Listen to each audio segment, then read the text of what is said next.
Boa noite, nós vamos abordar agora o sexto conteúdo da disciplina Assistência de Enfermagem à Saúde da Criança e do Adolescente. O que eu vou abordar nessa disciplina, nesse conteúdo? A icterícia neonatal versus a fototerapia.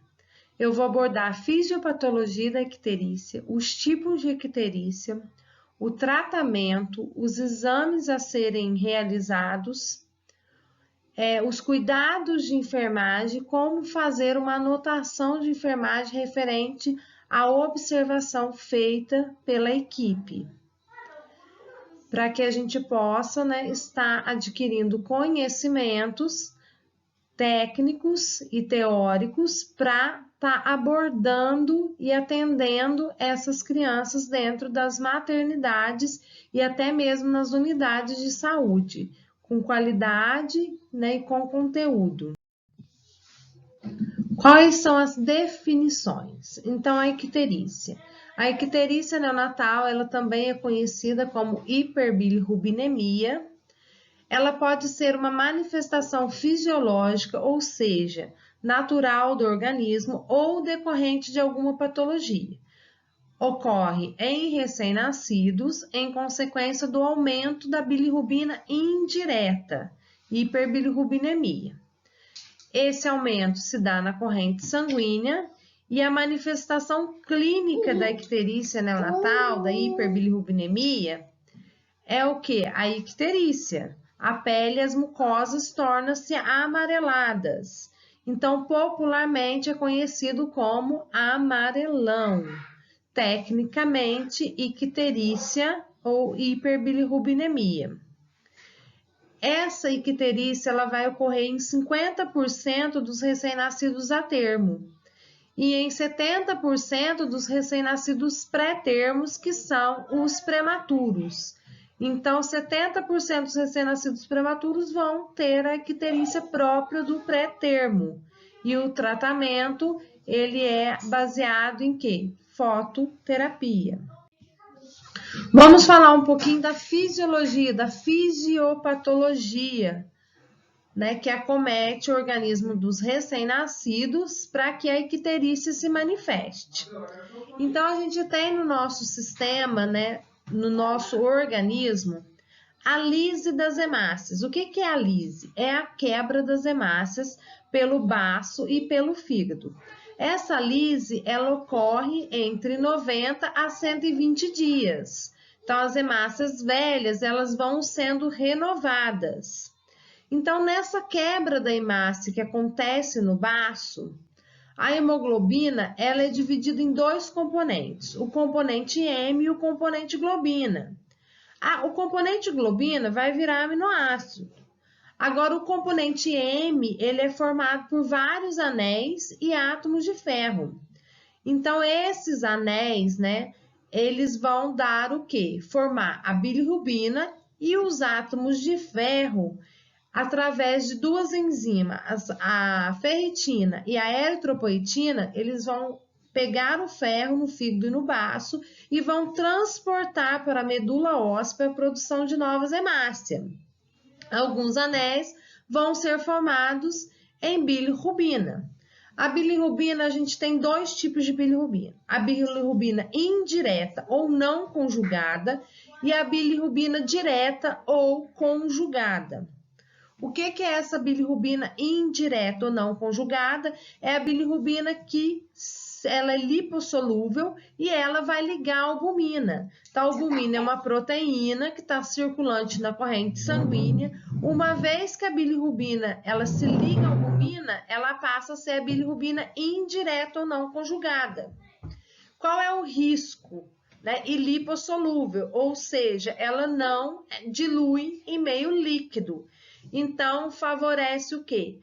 Ela ser transportada pela corrente sanguínea e atravessar a barreira hematoencefálica. Então, quando ela atravessa a barreira hematoencefálica, ela vai ocasionar o quê? Sequelas neurológicas, porque a bilirrubina impregna nos neurônios.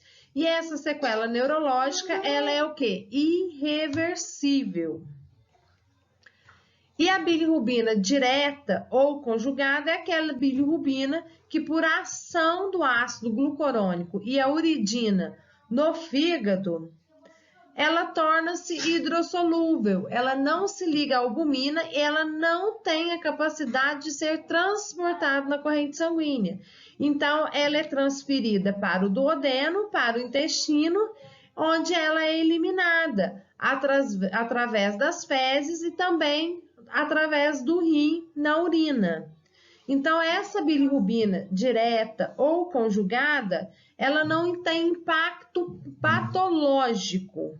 Ela só tem impacto, né, na coloração amarela, mas sem impacto patológico. Agora, a bilirrubina indireta, a gente sabe que ela vai ter cunho patológico porque ela tem a capacidade de atravessar a barreira hematoencefálica. Uma vez que atravessa a barreira hematoencefálica, a gente causa danos nos neurônios e, com isso, sequelas neurológicas irreversíveis.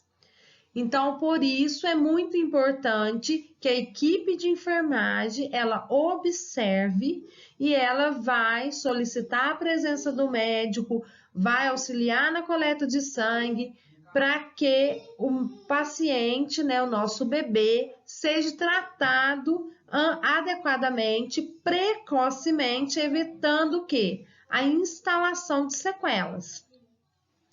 Então, a fisiopatologia da icterícia neonatal é todo esse sistema. A bilirrubina direta ou conjugada, hidrossolúvel, não tem capacidade de atravessar, né, pela corrente sanguínea e atingir a barreira hematoencefálica, porque ela sofre a ação do ácido glucurônico e uridina. Agora, a bilirrubina, né, que ela é lipossolúvel, que não tem ação do ácido, ela logo se liga à albumina. Então, se eu tenho uma grande concentração de bilirrubina indireta, significa que as minhas chances de lesar o cérebro é muito maior se eu não intervir precocemente. Então, aquela icterícia que manifesta precocemente, eu tenho que observar e tenho que intervir. Então, eu tenho que comunicar ao médico e eu tenho que tomar toda uma conduta, né, traçada pelo pediatra, mas que cabe a mim comunicá-lo e anotar todo o quadro clínico quando ele não é observado, certo? Como que a icterícia ela se classifica? Então, ela se classifica em icterícia fisiológica, em icterícia patológica ou hemolítica, em icterícia própria do RN pré-termo e em icterícia do leite materno. Então, ela se classifica de várias formas e cada forma vai falar sobre a sua gravidade. Então, nós vamos discutir agora, separadamente, cada classificação.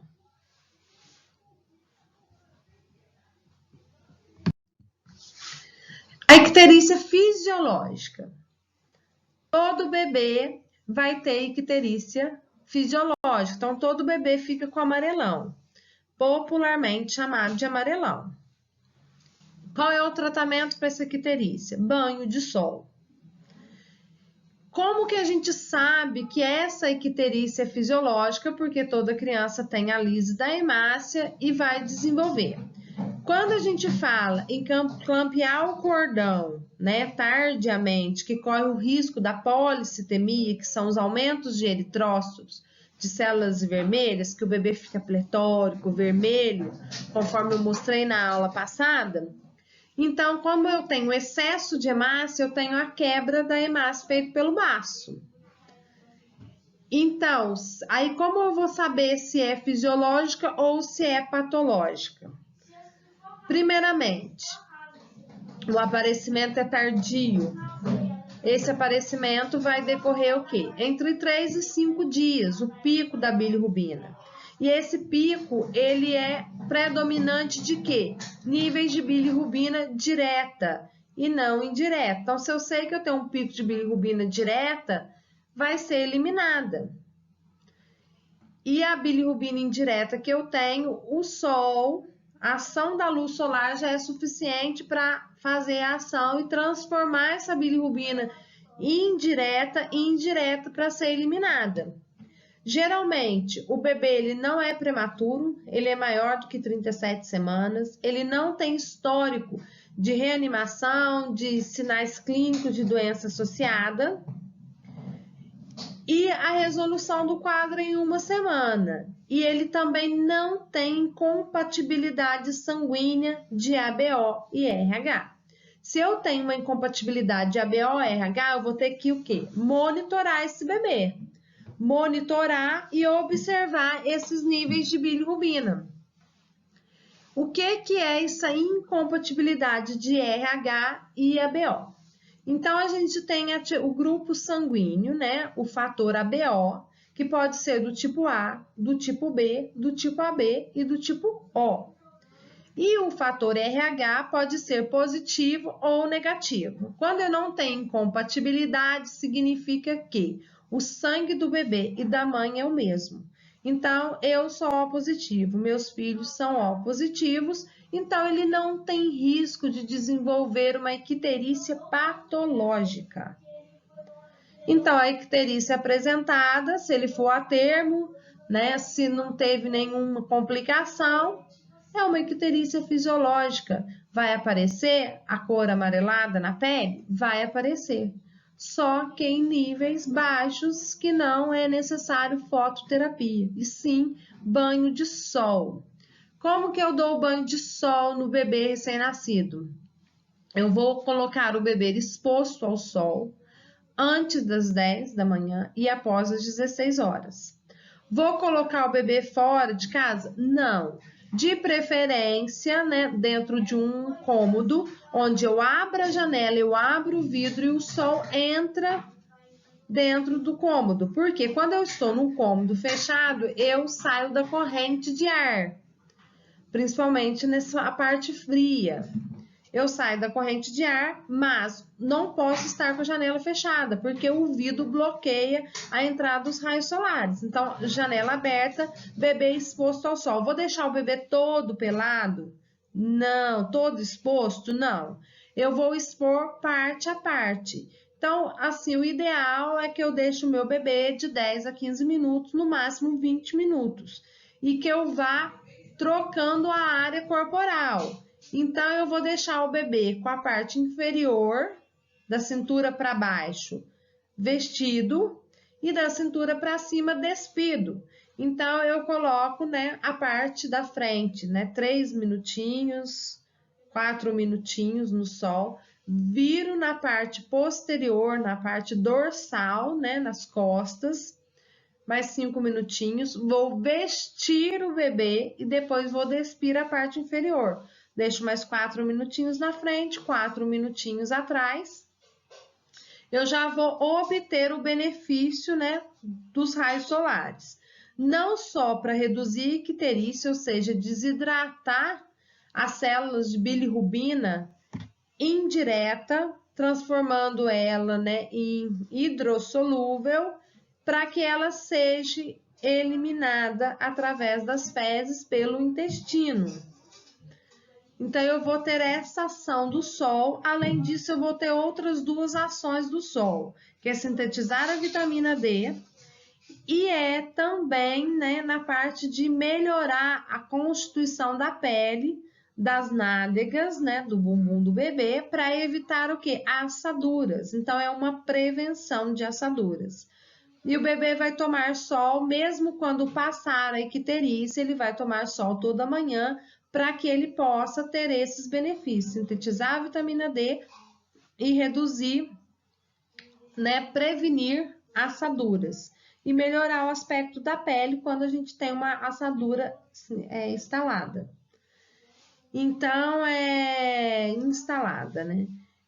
Agora, vamos falar um pouco mais, né, sobre essa icterícia fisiológica, lembrando que é uma icterícia que não tem caráter patológico, é uma reação normal do organismo na lise das hemácias. Mas lembrando que, como eu vou classificar, vai depender do histórico clínico do bebê, da idade gestacional, do aparecimento e das áreas de aparecimento. Resolução: em 1 semana, tratamento, banho de sol, diariamente. A icterícia própria do pré-termo, ou seja, do prematuro. Todo prematuro, ele vai desenvolver uma icterícia, principalmente se ele tiver trauma de parto. O que são traumas de parto? Dá aquelas equimoses na pele. Equimoses são o quê? Aquelas hematomas, aqueles arroxeados que dá na pele do bebê devido ao trauma de parto. Então, aquela concentração de sangue vai favorecer a icterícia. O bebê, ele tem incompatibilidade sanguínea materno-fetal, então o sangue da mãe e do bebê é o mesmo. Pode aparecer precocemente no final do primeiro dia de vida nos recém-nascidos prematuros, pré-termos, principalmente os que são de muito baixo peso, e vai ficar até a 2ª semana de vida, podendo prolongar-se até 1 mês. Então, é uma icterícia sem cunho patológico, mas que vai ser acompanhada. Então, todo bebê prematuro que nasce e fica na UTI neonatal, eles ficam em fototerapia, porque a icterícia é própria deles. Então, é uma forma de prevenir e auxiliar nessa eliminação da bilirrubina. Então, ficam em fototerapia, mas não tem cunho de gravidade. Agora, se eu já tenho um bebê ictérico e eu já tenho uma incompatibilidade sanguínea materna e fetal, aí já muda o quadro. Mesmo que ele seja prematuro ou a termo, ele já é um bebê de risco para desenvolver uma icterícia patológica. Então, eu preciso observar mais ainda, certo? O que é icterícia patológica ou uma icterícia hemolítica? Então, a gente vai observar que, né, na atuação, na prática, elas aparecem precocemente, às vezes antes de 24 horas de vida ou nas primeiras 24 horas de vida. Então, observou o bebê, menos de 24 horas, tá com uma icterícia, mesmo que a olho nu ela seja leve, não é normal aparecer uma icterícia precoce. Se está aparecendo, pode ser uma icterícia hemolítica. E a primeira coisa que a gente vai observar é o quê? Incompatibilidade sanguínea. A mãe, quando interna, lembra que eu falei que todo nascimento, toda situação de bebê, a gente vai colocar um histórico materno. E dentro desse histórico materno, a gente vai colocar a tipagem sanguínea da mãe. E é protocolo, todo bebê que nasce, coletar, né, sangue do cordão umbilical para fazer a tipagem sanguínea. Isso a gente não faz um procedimento invasivo, coleta o cordão umbilical. Se eu coleto do cordão umbilical, eu vou estar o quê? Não fazendo o procedimento invasivo, mas ao mesmo tempo eu vou já estar vendo qual é a tipagem sanguínea do meu bebê. Então, nasceu, já coletou, eu tenho essa tipagem sanguínea em 6 horas. Então, neném apresentando icterícia precoce, incompatibilidade de ABO ou de RH, ou dos dois, já pode ser uma icterícia hemolítica.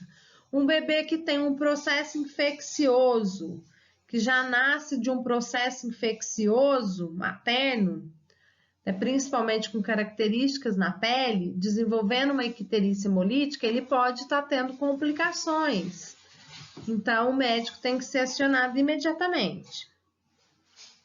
Então, quando eu tenho a incompatibilidade de ABO entre a mãe e o bebê, então, geralmente, a mãe do tipo sanguíneo O e o RN é A ou B, normalmente. Então, é uma evolução não grave, mas é uma evolução que precisa de um tratamento, fototerapia. Agora, quando eu tenho uma incompatibilidade de RH, evolução grave, e a mãe possui anticorpos anti-RH. O que é isso? O que vem a ser esse anticorpos anti-RH?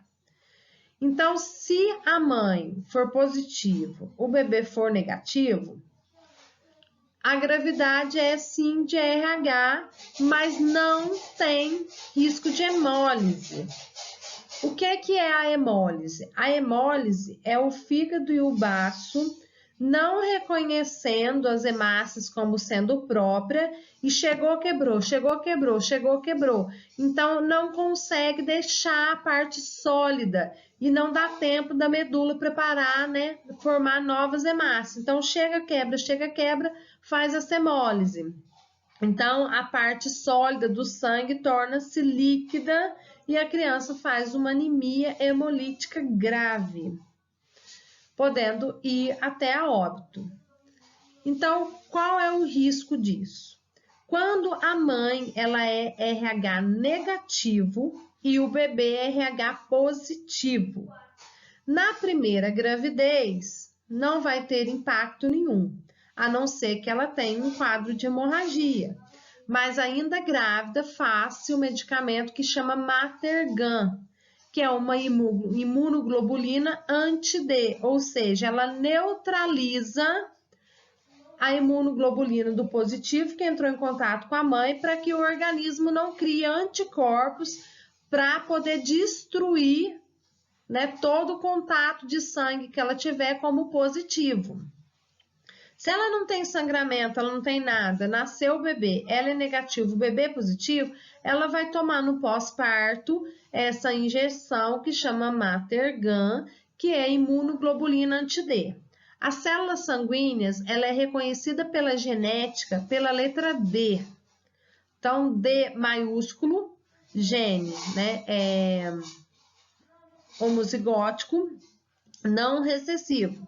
B minúsculo, gene homozigótico recessivo. Então, as células sanguíneas são conhecidas pela letra D na genética, aquele cruzamento que a gente aprende em biologia. Então, imunoglobulina anti-D, pelas células sanguíneas. Então, ela neutraliza para que o organismo não reconheça, né, e crie anticorpos contra o positivo do bebê. Então, neutralizando, não tem risco nenhum. Agora, nasce o bebê, a mãe é negativa, o bebê é positivo, ela não toma Matergan, na próxima gravidez, ela vai ter problema. Então, ou o organismo vai destruir as células do bebê positivo e abortar, ou o bebê vai se desenvolver, mas ele vai ter risco de fazer essa icterícia com essa hemólise, ou ele já vai fazer a hemólise, uma anemia hemolítica. Então, é uma situação grave. Para a gente saber se o bebê teve contato ou não, vai coletar o quê? O Cumbis indireto. O Cumbis indireto é o exame que vai detectar a presença, né, da imunoglobulina para poder, né, destruir as células D sanguínea. Então, se o Cumbis indireto der positivo, significa que a proteína está presente. E eu também tenho o exame de Cumbis direto. O Cumbis direto, ele não é coletado nesse momento. O Cumbis direto só é para dizer que você tem uma anemia hemolítica que está quebrando as hemácias, mas não no nascimento. Então, no nascimento, o que vai me interessar é o Cumbis indireto, para ver se tem anticorpos reagindo, né, fazendo com que o organismo destrua as células D fazendo hemólise. Se não deu para entender, a gente vai repetir na aula, né, na aula mesmo online, através do mecanismo do TeamLink. Então, repetindo, a anemia hemolítica é uma anemia grave, né, uma icterícia grave, aparece nas primeiras 24 horas de vida, tem incompatibilidade, às vezes tem incompatibilidade de RH, a gravidade é maior porque a mãe possui anticorpos contra o RH positivo, quando ela não toma a imunoglobulina anti-D, que é o medicamento para neutralizar, e ela tem contato com sangue no parto, isso é imprescindível, do sangue do bebê, e cria anticorpos. Numa próxima gravidez, pode-se fazer essa anemia hemolítica e o bebê já vai desenvolver logo uma icterícia, que é o primeiro sinal de que ele teve, né, foi atingido e a célula sanguínea está sofrendo uma quebra muito precoce, uma lise muito precoce. E vai resultar em danos. Então, esse excesso de bilirrubina indireta vai estar presente, porque a hemácia é quebrada a todo momento. Então, vai ligar a albumina, que é uma proteína que existe na corrente sanguínea, vai atravessar a barreira, vai fazer uma icterícia e pode vir a óbito ou sequelas neurológicas irreversíveis. Então, para isso, a gente vai atuar precocemente com os tratamentos que eu vou ainda falar, para que essas sequelas não se instalem e as condições do meu bebê não se compliquem, certo? Então, a gente tem que pensar que todo cuidado, ele tem que ser tido e tem que ser feito rapidamente para quê? Para se evitar sequelas irreversíveis. Então, tudo que eu observo de anormal, tudo que eu tenho conhecimento, o que pode resultar, eu vou imediatamente acionar o pediatra. Doutor, essa situação. Observe melhor. Então, vamos coletar o exame, vamos agilizar o processo para que a gente possa estar o quê? Intervindo precocemente. Lembrar sempre, observação rigorosa, conhecimento técnico para que eu possa, dialogar, aciono o pediatra e tento fazer todas as condutas o mais rápido que eu posso, cobrar resultados para poder o quê? Intervir precocemente. Esse é o lema da nossa atuação, intervir precocemente através da observação. Nós temos a icterícia relacionada ao leite materno. Então, essa icterícia relacionada ao leite materno é aquela icterícia que vai se intensificar ou prolongar além da primeira semana de vida. Não é uma icterícia que eu devo me preocupar. Então, quando eu vou analisar o bebê, ele está ictérico, essa icterícia persiste, mesmo no banho de sol, e não são níveis altos que justifiquem um tratamento, é a icterícia do leite materno. Então, o que eu faço? Suspende o aleitamento materno, o pediatra suspende de 2 a 3 dias, para poder coletar o exame de bilirrubina. Viu que a bilirrubina não está em níveis altos, associa ao aleitamento materno. O que acontece? Por que eu vou fazer essa icterícia relacionada ao leite materno? Tem uma substância, algumas enzimas no leite materno, que começa a fazer essa quebra das hemácias, provocando essa icterícia, mas ela não tem um impacto de gravidade. Preciso suspender o aleitamento materno? Tem médico que suspende, mas não é necessário, é uma icterícia que vai se prolongando. Quando os níveis vão se elevando, muitas vezes opta-se por fórmula, mas tem estudos que falam, deixa a icterícia e continua o aleitamento materno. E qual é o cuidado de enfermagem? Nesses 2 a 3 dias que faz-se que para-se o aleitamento materno e se reforma para a coleta do exame para poder fazer o diagnóstico diferencial, eu tenho que ensinar a ordenha materna para manter o estímulo de produção láctea, de produção do leite materno, para que o bebê retorne a sugar após esses 3 dias. Então, os estudos hoje falam que não suspende aleitamento materno, mas a gente vê pediatra suspendendo, porque é uma icterícia que vai perdurar, mas não tem impacto cunho patológico de gravidade. Como que é feito o diagnóstico? O diagnóstico geralmente é feito no hospital. Altas precoce e o aparecimento mais tardio, após 24 a 48 horas de vida, vai retardar o diagnóstico. Então, hoje, se você tem um bebê que nasce e o pediatra ele quer dar alta precocemente, não é permitido, porque faz com que você não faça o diagnóstico precoce da icterícia.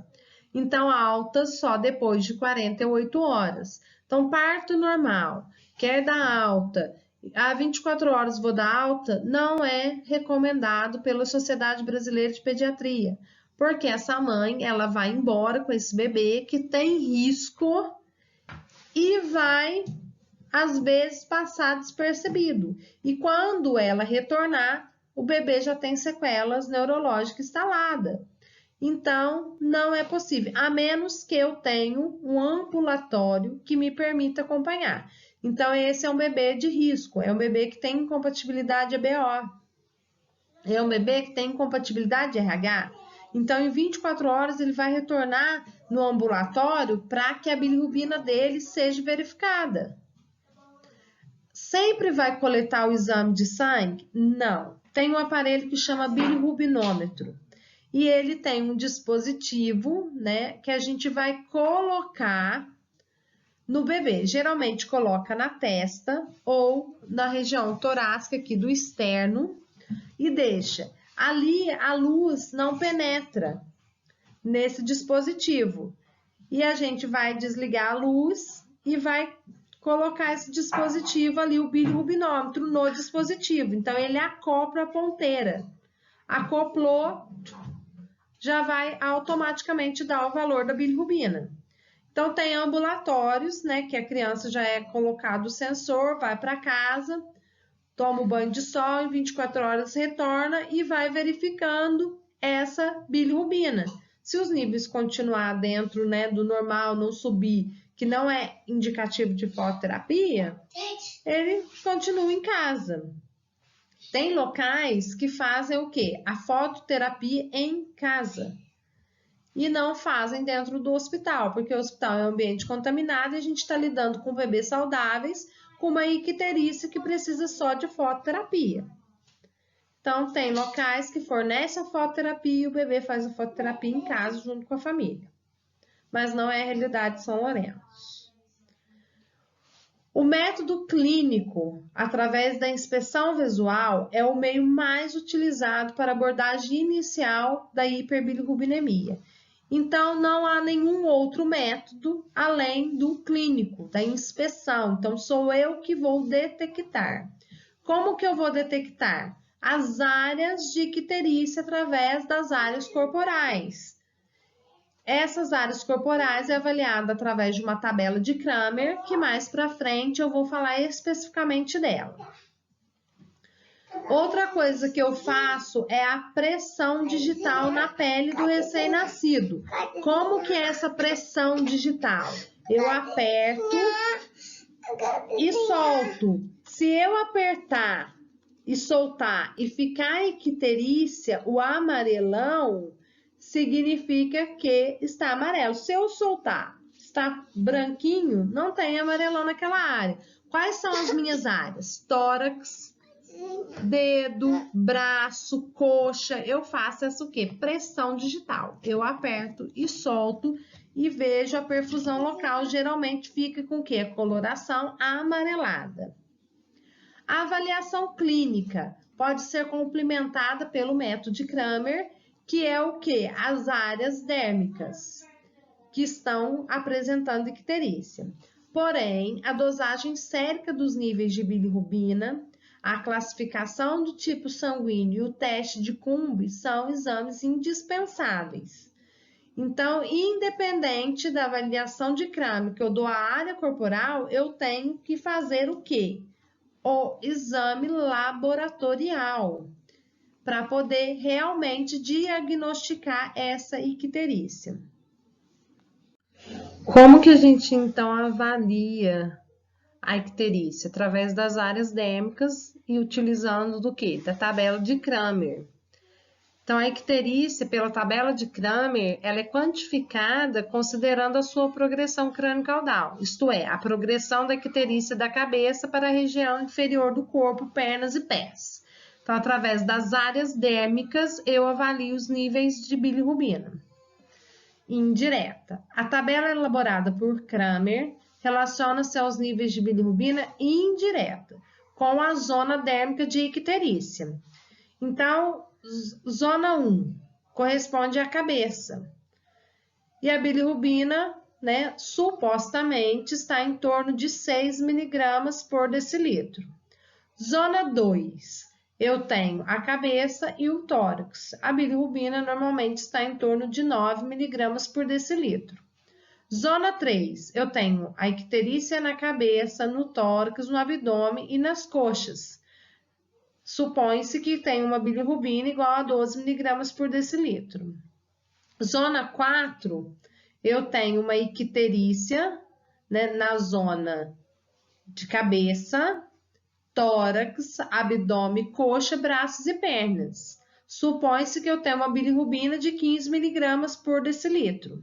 Zona 5, eu tenho a icterícia presente na cabeça, no tórax, no abdômen, na coxa, braços e pernas, mãos e pés. Palma e planta de mão e pé. Supõe-se que eu tenho uma bilirrubina indireta em torno de 16 miligramas por decilitro. Por que supõe-se? Porque isso é o quê? Um diagnóstico clínico visual. Lembrando que o clínico visual, ele te dá uma demonstração de que tem uma icterícia presente que precisa ser investigada. Mas a investigação diagnóstica se dá através do exame laboratorial e não só através da avaliação. Então, a avaliação te dá uma suposição de que eu tenho uma icterícia grave, para classificar a icterícia, aparecimento menos de 24 horas de vida, né, já apresentando uma característica, uma zona de Kramer 4, então o bebê que vai entrar automaticamente em fototerapia. Então, se eu tenho uma zona 3, uma zona 4, uma zona 5, o bebê já vai para fototerapia. A gente tem vários estudos que correlacionam, né, os níveis de bilirrubina. Então, a gente tem um estudo significativo que fala o seguinte, que 8% de todos os nascidos vivos vão apresentar o quê? Uma icterícia com os níveis até 15 miligramas por decilitro. Eu tenho uma icterícia intermediária, que as crianças irão apresentar uma icterícia acima de 20, que é uma icterícia intermediária significativa. Então, uma em cada 500 até 1.500 nascidos vivos vão desenvolver essa icterícia intermediária. Agora, eu tenho uma icterícia extrema, que é aquela que os níveis de bilirrubina indiretos estão acima de 30 miligramas por decilitro, e uma criança, né, a cada 15 mil nascidos vivos vai apresentar. Então, essa é uma estatística que a estatística brasileira mostra que os números nossos são muito maiores do que uma estatística mundial. Por quê? Porque a nossa intervenção, os nossos cuidados ainda estão sendo precários. Então, nós estamos demorando muito para fazer um diagnóstico, muito para intervir, e quando a intervenção chega, o bebê já teve sequela neurológica grave. Então, uma bilirrubina acima de 30 significa sequela neurológica grave. Então, significa que eu já instalou ali uma encefalopatia bilirrubínica e pode evoluir para um kernícterus. Então, o que é uma encefalopatia aguda bilirrubínica? Significa que eu posso ter uma lesão neurológica se eu não tiver uma intervenção. E o kernícterus significa que eu já tenho uma lesão neurológica permanente e irreversível.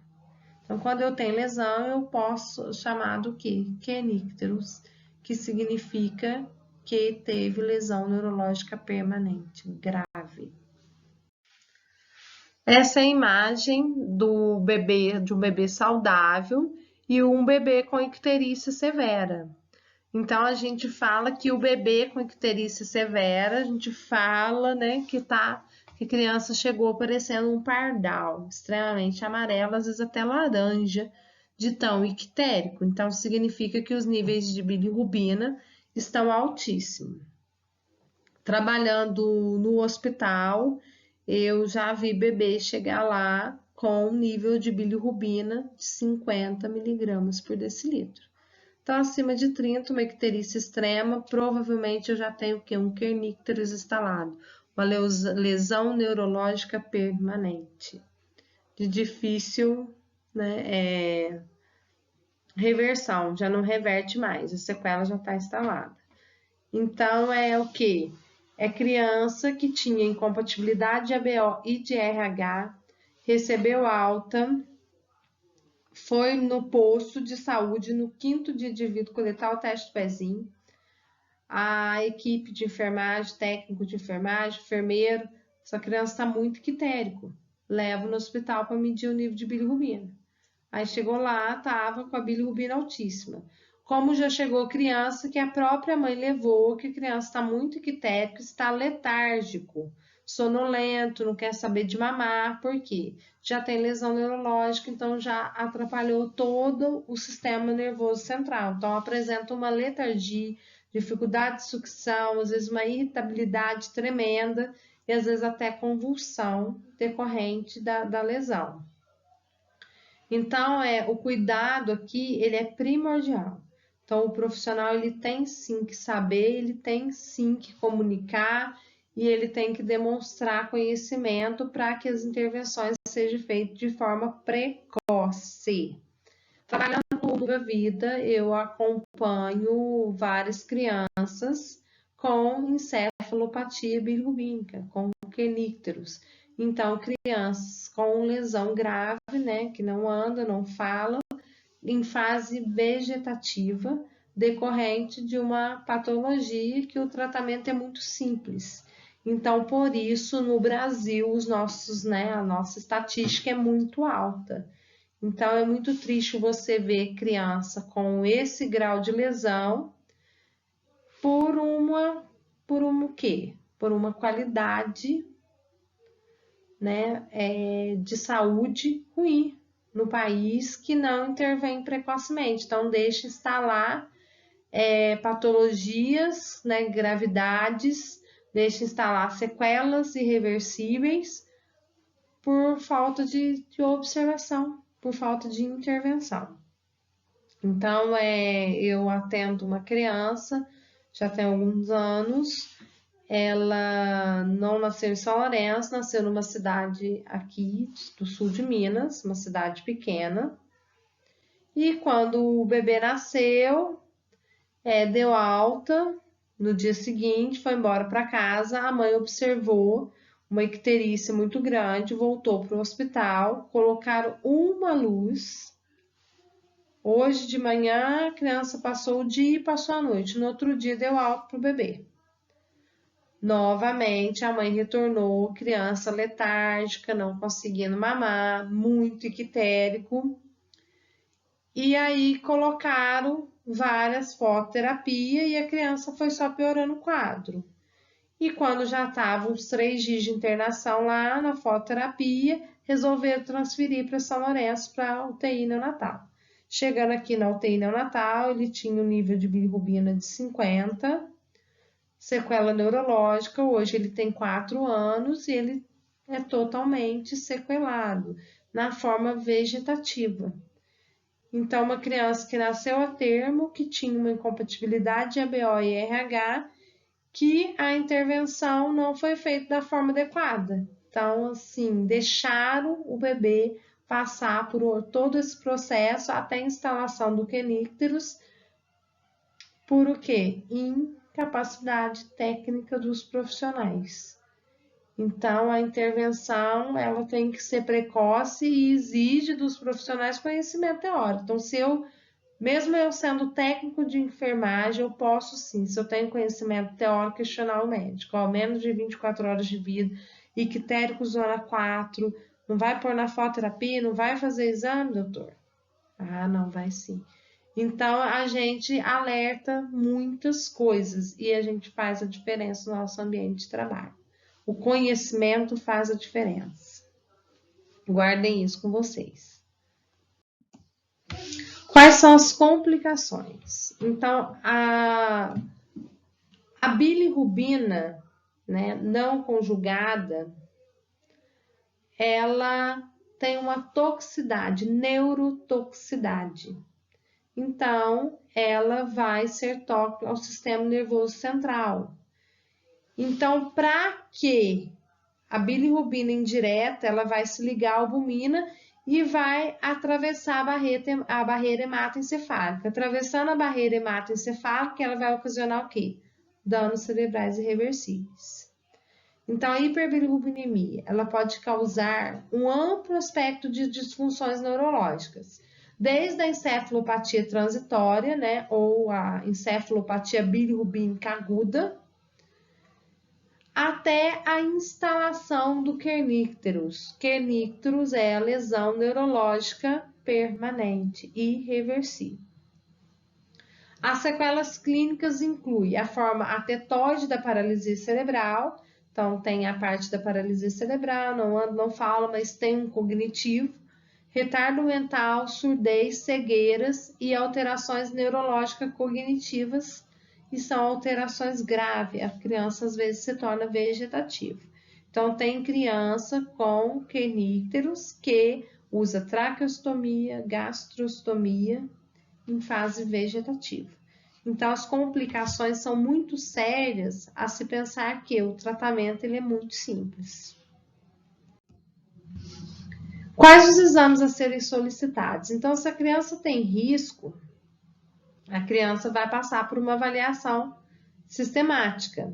Se ela tem risco e se ela está ictérica, já vai fazer o exame de sangue. Quais são esses exames solicitados? O hemograma completo, a contagem de reticulócito. No hemograma completo eu vejo o quê?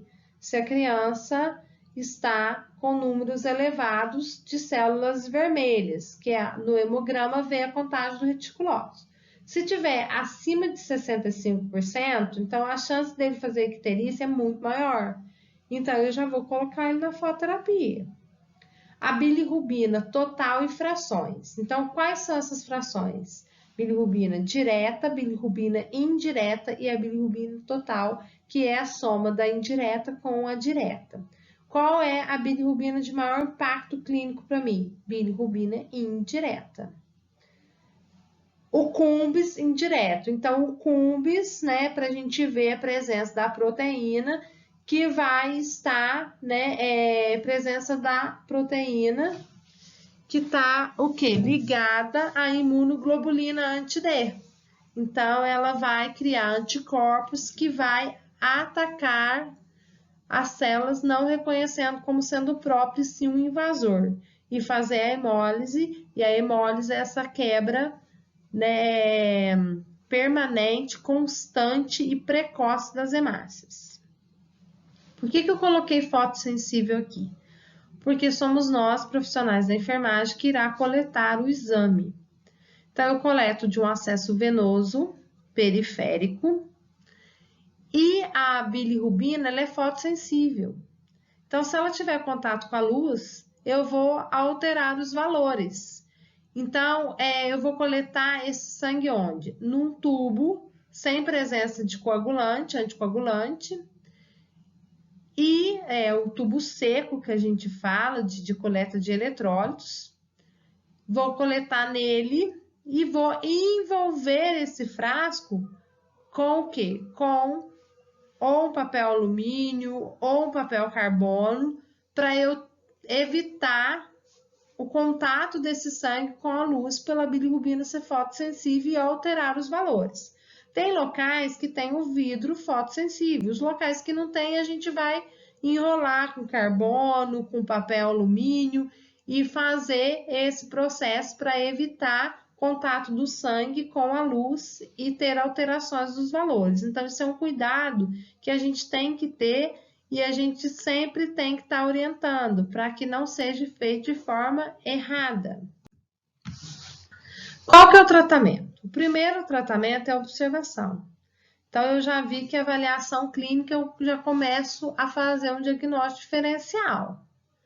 Então, eu já sei a história clínica, eu já sei a icterícia, quando ela se manifestou. Eu já sei a história da mãe. Então, se ela é a tipagem sanguínea, eu tenho compatibilidade ABO-RH, fator de risco. Se a RN é prematuro, fator de risco. Então, tudo isso eu tenho que estar observando e já intervindo precocemente, e olhando toda a análise, né, dérmica, avaliação da zona de Kramer. O primeiro tratamento ele é a fototerapia. Então, é a terapia mais utilizada mundialmente para prevenção e tratamento da hiperbilirrubinemia neonatal. Seu principal mecanismo é o quê? A fotoisomerização da bilirrubina, ou seja, qual é a função da foto? Desidratar, né, por isômeros, né, as bilirrubinas, né, as moléculas de bilirrubina, fazendo com que ela torne-se, né, conjugada através dos ácidos gástricos e da uridina para que seja eliminada no intestino através das fezes, sejam excretadas. Então, essa é a função. Então, ela desidrata, fazendo com que fique hidrossolúvel e perca a capacidade de ligar a albumina. E aí, se ela não liga a albumina, se passa a ser transformando a bilirrubina indireta pelo mecanismo de desidratação, fotoisomerização da molécula, eu não vou ter uma instalação, né, de complicações neurológicas. Vai ser absorvido. A exsanguínea transfusão é quando eu já tenho aquele quadro de hemólise, que, né, o meu cumbis é positivo, então eu tenho uma hemólise instalada, eu tenho anticorpos agindo ali. Então eu tenho que fazer o quê? A troca sanguínea. Quando eu tenho níveis de bilirrubina alto, eu tenho que fazer a troca sanguínea. Essa troca sanguínea chama exsanguíneo transfusão. Então ele vai remover de maneira rápida a bilirrubina sérica, corrige a anemia hemolítica e diminui a intensidade da reação antígeno-anticorpo nos casos da hemólise. Então, a reação do anticorpo, né, agindo ali contra as células vermelhas, fazendo a lisdemácia. Então, essa é sanguínea transfusão. Se eu tenho um nível alto de bilirrubina, eu já tenho que fazer exsanguínea transfusão. Acima de 25 já é indicado exsanguínea transfusão. E aquela bilirrubina que você vê que vai só subindo, não vai reduzindo, é exsanguínea transfusão. Como que é feito essa exsanguínea transfusão? Ela é feita dentro da UTI neonatal. É um procedimento intensivo.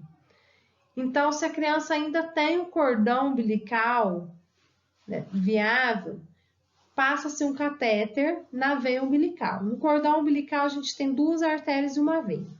Vai passar um catéter na veia umbilical de grosso calibre, ou então o médico vai dissecar um acesso de grosso calibre, porque ele vai fazendo a troca sanguínea. Como que é essa troca? Eu tiro tudo, coloco tudo? Não. Geralmente a gente vai colocando, dependendo do tamanho da criança, do peso da criança, então eu coloco 10 de hemácia, 10 de plasma, retiro 20. 10 de hemácia, 10 de plasma, retiro 20. É um processo que dura em torno de 4 horas só a troca, sem considerar o cateterismo umbilical ou a dissecção venosa. Então, às vezes a gente gasta 1 hora, 1 hora e meia no cateterismo umbilical e depois mais 4 horas, 5 horas na exsanguínea transfusão. Quem faz a exsanguínea transfusão? O pediatra e o enfermeiro. Exige-se muito do técnico de enfermagem, porque é ele que fica com as anotações. Quantidade que entra, quantidade que sai. Quantidade que entra, quantidade que sai. Então, é o técnico que fica com essa função. O bebê vai estar num tratamento intensivo monitorizado com o monitor e às vezes ele faz várias descompensações no decorrer da exsanguínea transfusão. Então, às vezes ele faz acidose metabólica, precisa corrigir. E como que se corrige? Com bicarbonato de sódio. Então, o técnico prepara e já vai medicando. Às vezes ele faz parada cardiorrespiratória, precisa ser reanimado, para tudo. Às vezes começa a fazer bradicardia, vai fazer atropina, vai fazer adrenalina. Quem vai fazer? O técnico de enfermagem, que vai aspirar e vai estar medicando o paciente nesse período, inclusive na anotação. Então, é um período que a gente fica com extrema atenção, fazendo toda essa troca sanguínea. E são 4 horas em pé na beirada do leito, às vezes vai mais de 4 horas, dependendo das intercorrências que a criança apresenta. Mas para chegar no nível de exsanguínea transfusão, tem que ter a hemólise e tem que ter um nível de bilirrubina alto. Então, se eu vou intervir precocemente, eu não vou chegar aqui. Aqui, a gente tenta evitar sequelas, mas nem sempre elas já são possíveis. Às vezes, ela já está com a sequela instalada. Então, não é um procedimento para salvar a vida e não reverter a sequela que já instalou, certo? Os tipos de fototerapia. Então, a gente tem a Bilispot. A Bilispot é uma fototerapia muito antiga. Então, vocês vão ver aí no vídeo, tem esses dois tipos, antigas, e a finalidade da luz não é tão eficaz. A gente necessita aqui de um aparelhinho que chama radiômetro, que vai medir a radiância dessa luz. Então, ela tem que estar até 25 de radiância, para que ela faça um efeito bom na criança. Se tiver abaixo disso, a luz não tá boa, tem que ser trocada. Então, a Bilispot é uma lâmpada hoje que muitos locais têm, porque é de um preço mais viável. Mas é em torno do quê? De uns R$2.000. É viável, sim. Eu vou precisar de várias delas para fazer a ação de uma da Bilitron, que é uma foto mais específica.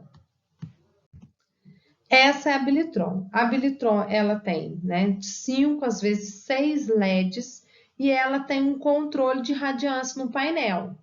Então, ela tem um controle que ela pode emitir até 100% de radiância. Às vezes, eu preciso de 4 Bilispot para fazer uma função da Bilitron.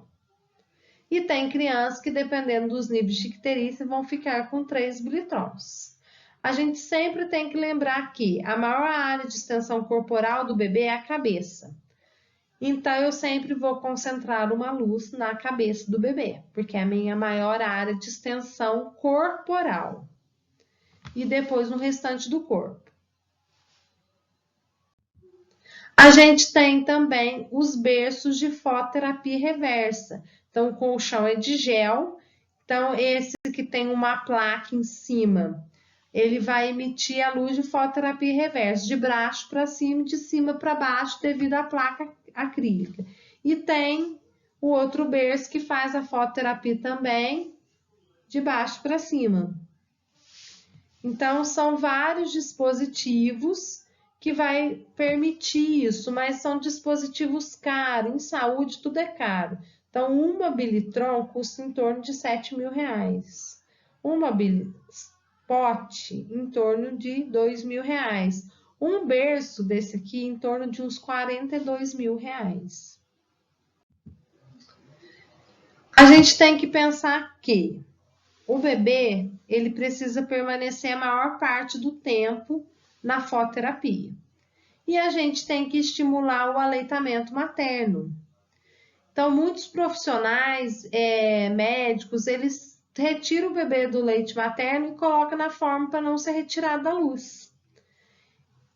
Ao invés de fazer diferente, coloca o bebê para sugar no seio materno e coloca a luz em cima dele. Você não tira o contato dele com a mãe e favorece o aleitamento materno.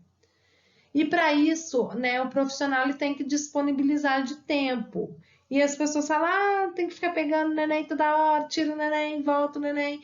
Então, mas é um cuidado de enfermagem que a gente tem que ter, uma humanização na assistência. Põe o bebê no colo da mãe, põe o bebê para sugar, leva a luz junto. Aí devolve o bebê pro bercinho, olha, agora, no momento eu não posso, vamos deixar ele mais um pouquinho? Não tem problema nenhum eu deixar o bebê um tempo maior com a mãe, desde que ele esteja na lâmpada.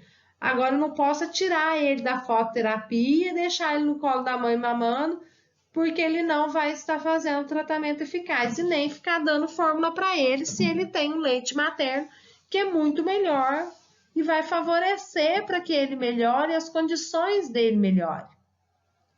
E evite sequelas. Então, vamos pôr no peito da mãe, vamos destinar tempo para isso, vamos humanizar essa assistência que é prestada. O porquê não? A gente vê muita gente da enfermagem reclamando do tempo. Porque não tem tempo, isso não tem tempo. Mas a gente vê o quê? Muita gente conversando, muita gente mexendo no celular. Então, vamos fazer uma assistente de qualidade, vamos humanizar a assistência, vamos priorizar os nossos atendimentos. A gente tem que tomar um certo cuidado com a fototerapia. Nessa imagem vocês vão ver a fototerapia lateralizada. Então a gente tem o berço aquecido, que ele tem uma placa de acrílico aquecido. Então se eu coloco a fototerapia ali embaixo, o calor vai o quê? Danificar o meu material, que custa R$7.000 e que vai fazer falta para outras crianças. Então tem gente que coloca a fototerapia quando vê já derreteu. Então a gente tem que sempre ficar atento. Se eu tenho uma placa aquecida, eu vou o quê? Lateralizar a fototerapia, não deixar ela, né, de frente com a placa, porque eu vou aquecer e vou danificar o meu acrílico. Então, o meu plástico, né? Então eu vou colocar o quê? Lateralizado.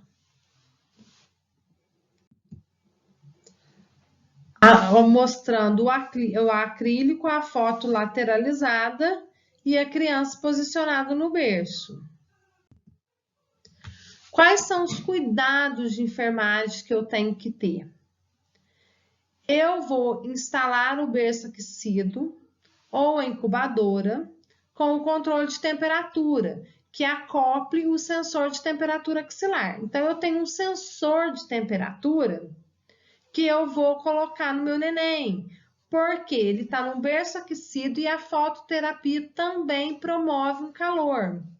Então, eu tenho que monitorar, porque senão a criança vai ficar o quê? Hiperaquecida. Se ela fica hiperaquecida, ela desidrata, a criança tem dificuldade de mamar e ela faz, né, todo um processo, às vezes até de febre por hiperaquecimento. Então, eu não posso deixar hiperaquecer. Então, eu coloco um sensor. As incubadoras e os berços têm controle. Então, se ultrapassar a temperatura controlada, o berço vai apitar. Então, eu vou desligar o berço e eu vou manter a criança só na luz. E vou estar controlando a temperatura. Esfriou, reduziu a temperatura, ligo o berço novamente.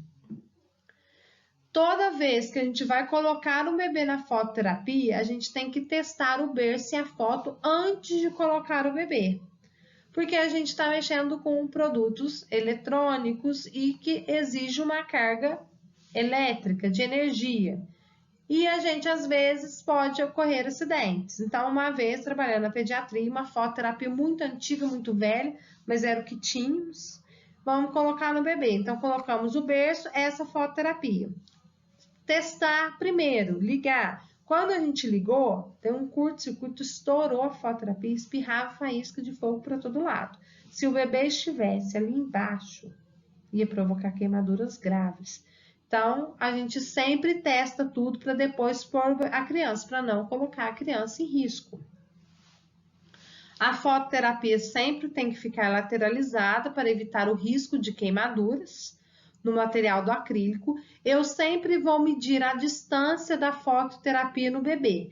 Então, ela tem que estar entre 30 a 50 centímetros. Se ela estiver muito alta, a radiância vai ser menor. Se ela estiver muito baixa, eu hiperaqueço meu neném sem necessidade.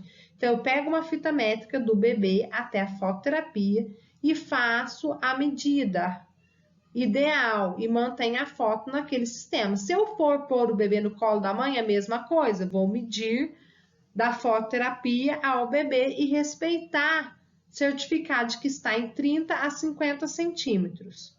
Na Bilispot, eu vou ter que medir a radiância. Então, a radiância tem que estar entre 16 a 25. O ideal é que esteja em 25. Já a Bilitron, eu não preciso. Eu controlo a radiância dela. Então, eu já coloco em 100%. Eu tenho que aferir os sinais vitais de 6 em 6 horas, principalmente a temperatura. E eu não posso deixar o bebê ali no berço sozinho, sem protegê-lo com colchinho. Porque o colchinho faz o quê? O conforto do bebê. Então, o bebê que estava dentro do útero materno, envolvido pela parede uterina, pela bolsa das águas, batia e encostava. Ele se vê num berço sem nada, ele fica inseguro, desesperado e chora constantemente. Então, a gente sempre vai proteger ele com ninho, bonitinho, aconchegar o bebê. Vendar os olhos, é obrigatório que os olhos estejam vendados. Aí, antigamente, vai vendar os olhos, né, do bebê, o bebê vai, se não causa cegueira. Essa luz de LED, ela não causa cegueira. ela causa um desconforto, porque é uma luz de LED de coloração azul que dá o quê? Um incômodo. Então, ela deixa a criança incomodada. Até a gente que está na luz, prestando cuidado, quando a gente sai, a gente fica tonto. Então, imagina o bebê exposto ali. Por isso, a gente vai vendar os olhos. Você viu que a mãe também estava com os olhos vendados, mas justamente para quê? Para dar um conforto, porque essa luz, ela é extremamente irritante, mas não causa cegueira. Eu sempre vou deixar o bebê sem roupa, né? Despido. A fralda, antigamente, nos meninos, não pode abrir a fralda, porque senão vai causar infertilidade. Antigamente não eram essas lâmpadas hoje preparadas. Hoje não causa infertilidade. Então, a gente deixa um pouquinho, sim, a fralda aberta, dependendo do nível da bilirrubina. A gente tem outro cuidado, fazer o rodízio de posição. Então, eu posso colocar o bebê na posição dorsal, as costinhas para baixo, barriga para cima, e focar as luzes, uma sempre na cabeça, porque é a maior área de extensão corporal. Eu vou lateralizar o meu bebê para a direita, para a esquerda, posicionando sempre as fotos, ou então eu vou colocar ele de posição ventral, de barriga para baixo, ou posição de prona. Então, de barriga para baixo, para que ele tome a fototerapia na região das costas, na região dorsal. Então, a gente sempre vai fazendo esse rodízio, lembrando que eu tenho que estar atento com o bebê, porque ele pode sufocar na posição de prona, na posição ventral de barriga para baixo. Então, exige uma observação rigorosa. Orientar a mãe. Eu vou vendar os olhos desse bebê, eu vou vendar como? Às vezes a gente vai vendar com material, um óculos próprio ou com material que chama Coban, que é uma malha elástica de uso hospitalar, e a gente venda os olhinhos. Sempre coloca gaze por baixo e a proteção por cima. Tem local que não tem? Coloca uma touquinha, fecha. Touca não é o ideal, porque eu vou tampar a minha maior área de extensão corporal. Vocês vão ver muita criança com a touca. Então, a faixa, a atadura, passa a atadura. Eu tenho que estar fazendo essa limpeza ocular com soro fisiológico 0,9%, 3 vezes ao dia, porque os olhos vendados com a gaze pode favorecer proliferação de bactéria e causar uma conjuntivite. Então, sempre tem que estar olhando se tem secreção, o aspecto dessa secreção e umidificando os olhinhos com soro fisiológico. Esse é o monóculo. Então, o óculos a gente usa o nome de monóculo. O branco já é um óculos próprio que compra e esse é o feito de Coban. Às vezes a gente nem faz em formato de óculos. A gente simplesmente passa uma faixa, mas deixa a área da narina livre. Então, sempre tem que certificar que a área da narina está livre e certificar que eu tenho, né, um espaço na faixa. Então, eu tenho que colocar um dedo dentro da faixa, porque essa malha elástica, ela pode fazer compressão. Então, eu tenho que certificar que um dedo passa para que eu não faça, né, compressão e garroteie, né, demasiadamente os olhos do bebê. Então, é um cuidado também. As anotações de enfermagem. Então, tudo que eu faço, eu vou anotar. Então, inclusive, eu vou anotar quando eu olhar o bebê que está ictérico, RN, apresentando icterícia, zona 3 de Kramer. Então, eu já sei que a zona 3 de Kramer é o quê? Cabeça, tórax, abdômen e coxas. Então, tá apresentando uma icterícia. Eu sempre vou colocar pela zona de Kramer. Zona de Kramer 4. Braços e pernas, além de todas as áreas corporais. Zona de Kramer 5, acrescentou os pés e as mãos, palma e planta. Então, eu sempre vou colocar isso. Então, eu vou colocar, relatar no prontuário, as condições gerais do RN, o nível de atividade, se está ativo, se está letargo, se está hipoativo, a coloração da pele através da zona de Kramer e os sinais vitais. Vou anotar proteção ocular com monóculo e toda vez que eu fizer a limpeza ocular. Observar a presença de secreção ocular e aspecto e anotar. Anotar a distância da foto do RN. Anotar a posição e condições de ninho. Realizo, né, rodízio de posicionamento, lateral direito, depois Lateral esquerdo, conforto com ninho. Auxiliar e estimular a amamentação, essa é a minha função, então eu tenho que promover o aleitamento materno. Caso a mãe não consiga amamentar, para não ficar retirando o bebê, a gente tem que evitar da fórmula. Então, a gente vai fazer o quê? Ordenha materna e administrar no copinho, para que a gente mantenha o estímulo da lactação, para que o bebê, assim que possível, retorne a sugar o seio materno. Obrigado, eu paro a nossa aula por aqui. E mais uma vez, reforço, né, através dessa imagem, que os nossos bebês são super-heróis. Então, eles sobrevivem grandes desafios e nós somos parte desse desafio. Então, o que a gente puder promover e contribuir para evitar sequelas, para a melhora desses pacientes, é fundamental e essa é a nossa missão, fazer a diferença no nosso ambiente de trabalho. E para isso eu preciso de quê? De conhecimento técnico, de humanização, de empatia, me colocar no lugar do outro sempre e fazer a diferença de qualquer forma. Então é que vocês foquem isso em fazer a diferença no ambiente de trabalho de vocês. E o conhecimento técnico, ele é de extrema importância para que você possa intervir em várias situações. As dúvidas estarei no T-Link à disposição para que a gente possa estar discutindo mais os pontos que não ficaram tão entendidos. Fica com Deus, até a próxima.